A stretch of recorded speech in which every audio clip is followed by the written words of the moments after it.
Calorific मान क्या होता है या कैलोरी जनन क्या होता है? किसी ईंधन के 1 ग्राम को जलाने पर प्राप्त ऊष्मा को ईंधन का कैलोरीफिक वैल्यू कहते हैं। इग्निशियल टेम्परेचर वह कम से कम ताप जिस पर किसी ईंधन का दहन होना प्रारंभ हो जाता है उसका ज्वलन ताप कहलाता है। और कैलोरीफिक हो गया, किसी अच्छे ईंधन का मुख्य गुण कैलोरीफिक वैल्यू होता है, अर्थात जिसका कैलोरीफिक वैल्यू अधिक होता है वह ईंधन उतना ही अच्छा होता है। अब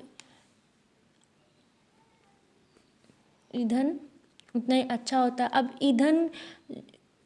ईंधन जो होता है उसका अभिलक्षण जो है, उसका गुण मतलब ईंधन अच्छा है कि नहीं वो किस पे निर्भर करता है। उसका प्रज्वलन ताप कम होना चाहिए, उसका कैलोरीफिक वैल्यू अधिक होना चाहिए, इसके दहन में हानिकारक तथा विषैली गैसें नहीं बननी चाहिए और यह सस्ता होना चाहिए। सस्ता होगा तो इसे हर जगह प्रयोग कर सकते हैं।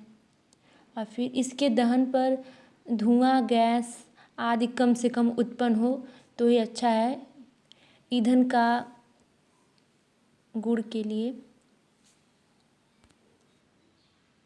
ईंधन का जो अभिलक्षण है मतलब अच्छे ईंधन होने का गुण यही है कि इसका प्रज्वलन ताप कम होना चाहिए। प्रज्वलन ताप मतलब उस कम से कम हुआ ताप जिस पर किसी ईंधन का दहन होगा, उसका प्रज्वलन ताप अगर कम होगा तो हमारा ईंधन जो है उसका लॉस कम होगा, ईंधन कम खर्च होगा।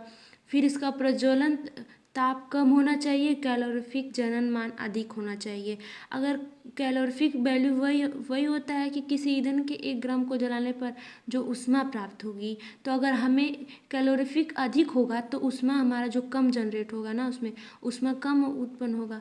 और फिर इसके दहन से हानिकारक तथा विषैली गैस नहीं बननी चाहिए और यह सस्ते होना चाहिए दहन, और इसके दहन से धुआं गैस आदि कम निकलना चाहिए। यह है ईंधन के अच्छे होने का गुण।